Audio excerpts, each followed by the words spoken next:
കാലമില്ലാത്ത കാലത്ത് ജനിച്ച ഒരു കരടി രൂപം. ബ്രഹ്മാവിന്റെ പുത്രനായ ഈ രാജാവ് വിഷ്ണുവിന്റെ അവതാര കഥകളിലെ സ്ഥിരം സാന്നിധ്യമായി മാറി. ത്രേതായുഗത്തിൽ രാമരാവണ യുദ്ധത്തിന് രാമന്റെ വഴികാട്ടി. ദ്വാപരയുഗമായതോടെ മകളെ ശ്രീകൃഷ്ണന്റെ വധുവാക്കി. അദ്ദേഹത്തിന്റെ പേര് ജാംബവാൻ എന്നാണ്. ഇന്ന് പറയുന്നത് ആ ജാംബവാന്റെ കഥയാണ്. ഹിന്ദു പുരാണങ്ങൾ പരാമർശിക്കുന്ന ചിരഞ്ജീവിയായ ഒരു കരടിയാണ് ജാംബവാൻ. ജാംബവാൻ ഒരു കരടിയല്ല, ഒരു കുരങ്ങനാണെന്നും ചില വാദങ്ങൾ നിലനിൽക്കുന്നുണ്ട്. കൃതയുഗം മുതൽ ദ്വാപരയുഗം വരെ ജാംബവാൻ ജീവിച്ചിരുന്നു എന്നാണ് വിശ്വസിക്കപ്പെടുന്നത്. കേരളത്തിലും മറ്റും വളരെ കാലപ്പഴക്കം ചെന്നത് എന്ന് സൂചിപ്പിക്കാൻ ജാംബവാന്റെ കാലം എന്ന് പറയാറുണ്ട്. എന്നാണ് ജീവിച്ചിരുന്നതെന്ന് ഓർക്കാൻ കൂടി വയ്യാത്ത അത്ര പഴക്കമുണ്ട് എന്നാണ് അതുകൊണ്ട് ഉദ്ദേശിക്കുന്നത്. ബ്രഹ്മാവിന്റെ പുത്രനാണ് ജാംബവാൻ എന്നും പറയപ്പെടുന്നുണ്ട്. സമയമില്ലാത്ത സമയത്തെ ജനനമായിരിക്കണം അദ്ദേഹത്തെ ചിരഞ്ജീവിയാക്കി മാറ്റിയത്. ഋക്ഷകളുടെ രാജാവ് അല്ലെങ്കിൽ ഋഷരാജാവ് എന്നും ജാംബവാൻ അറിയപ്പെടുന്നുണ്ട്. രാമായണത്തിന്റെ തുടക്കത്തിൽ ഋക്ഷകൾ വാനരസിന്റെ ഒരു പതിപ്പായിരുന്നുവെങ്കിലും താമസിയാതെ അവയെ ഇതിഹാസത്തിൽ കരടികളായി വിശേഷിപ്പിക്കപ്പെട്ടു.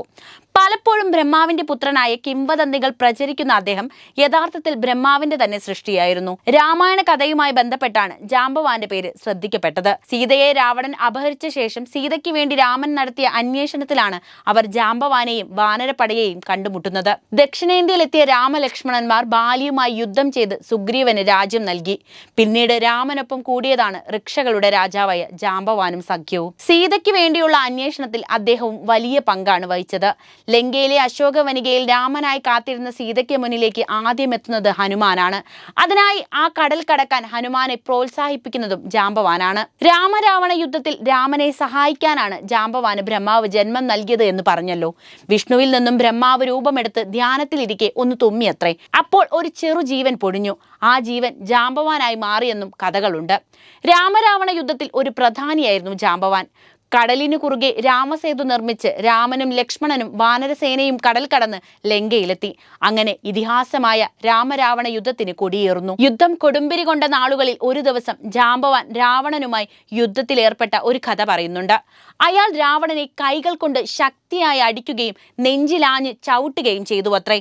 പ്രാണവേദന സഹിക്കാനാവാതെ രഥത്തിൽ തളർന്നു വീണുപോയ രാവണനെ രക്ഷിക്കാനായി രാവണന്റെ സാരഥി ലങ്കേഷനുമായി യുദ്ധക്കളം വിട്ടുപോയെന്നാണ് കഥ.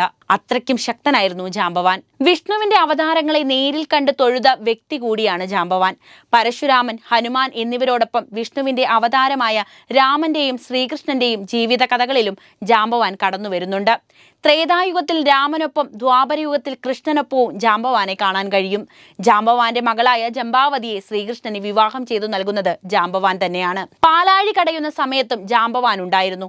അതുകൊണ്ട് തന്നെ വിഷ്ണുവിന്റെ കൂർമാവതാരത്തിനും വാമനാവതാരത്തിനും അദ്ദേഹം സാക്ഷിയായി. ഏറ്റവും ദൈർഘ്യമേറിയ ജീവിതമായിരുന്നു ജാംബവാന് ബ്രഹ്മാവ് നൽകിയത്.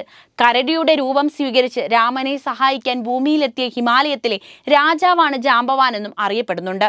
തന്റെ ജീവിതത്തിൽ കൂടുതൽ കാലം ജീവിക്കുമെന്നും 10 ലക്ഷം സിംഹങ്ങളുടെ ശക്തിക്ക് തുല്യമായ അത്യധികം ശക്തി ഉണ്ടാകുമെന്നും രാമൻ അദ്ദേഹത്തെ അനുഗ്രഹിച്ചിട്ടുണ്ട്. വളരെ ചെറുപ്പത്തിൽ തന്നെ കരുത്തനായും ശക്തിശാലിയായുമാണ് അദ്ദേഹം വളർന്നു വന്നത്. കടൽ കടന്ന് രാമന് സീതയിലേക്കുള്ള യാത്രയ്ക്ക് വഴിയൊരുക്കാൻ അദ്ദേഹം ധൈര്യത്തോടെ നിന്നു. സീതയെ തേടി ഹനുമാൻ 100 യോജന കടൽ കടന്നു. അതിന് ഹനുമാന് ആവശ്യമായ പിന്തുണ നൽകാനും ജാംബവാൻ മുൻനിരയിൽ നിന്നു. ദൈവം വളരെ വലുതും ത്രിലോകവും അളന്നവനായിരുന്നിട്ടും ജാംബവാന് ആ ദൈവത്തെ 7 പ്രാവശ്യം വലം വെക്കാനുള്ള ധൈര്യവും ചടുലതയും ഉണ്ടായിരുന്നു. ജാംബവാന്റെ എല്ലാ നേട്ടത്തിനും ഉപരിയായി അദ്ദേഹം ഒരു രാമഭക്തൻ കൂടിയായിരുന്നു. ഹനുമാന്റെ ഭക്തിയിൽ ചിലപ്പോൾ ജാംബവാൻ തഴയപ്പെട്ട് കാണാം. എങ്കിലും ശ്രീരാമനെ ജന്മവൃദ്ധമാക്കിയ രാജാവ് കൂടിയാണ് അദ്ദേഹം. ഏകാന്ത ജീവിതത്തിൽ ദൈവത്തിന്റെ 2 അവതാരങ്ങളെ കണ്ടുമുട്ടാൻ അദ്ദേഹത്തിന് അവസരം ലഭിച്ചു.